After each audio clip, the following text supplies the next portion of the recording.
وَمَا مِن دَابَّةٍ فِي الْأَرْضِ إِلَّا عَلَى اللَّهِ رِزْقُهَا، اللہ فرماندا ہے زمین تے ٹرن پھرن والی ہر چیز دے رزق دا ذمہ میں رب لے آئے،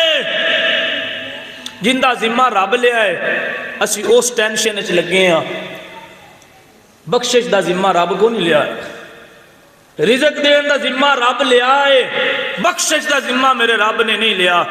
اسی او ذمہ اپنے پلے لے جانے ہیں تے بخشش دے سانو خیال کوئی نہیں۔ آج لے ان کی پناہ، آج مدد مانگ ان سے، بھائیہ نماز دی پابندی کر، قرآن پاک دا معمول بنا، کم از کم ہر روز ٹائم نکال کے، وہ دیاڑی 50 باری موبائل کاٹ کے چیک کرنا کوئی میسج نہیں آیا، وہ ایک باری موبائل ہی کاٹ کے وچوں قرآن کھول کے بھائیہ پائیا ہے اس پارے دا پڑھ لیا کر رہے، اے مرن تو بات انہوں پتہ لگنا ہے کڈی وڈی نعمتی، دنیا غفلت دا شکار ہو گئی ہے، لا تلہکم اموالکم ولا اولادکم عن ذکر اللہ، اللہ فرماندا ہے تہاڈا مال تے اولاد تانوں رب دی نماز تو غافل نہ کر دین، جیڑا غافل ہو گیا فاولائک هم الخاسرون، وہ گھاٹا اٹھان والے بندیاں وچ شامل ہو جائے گا۔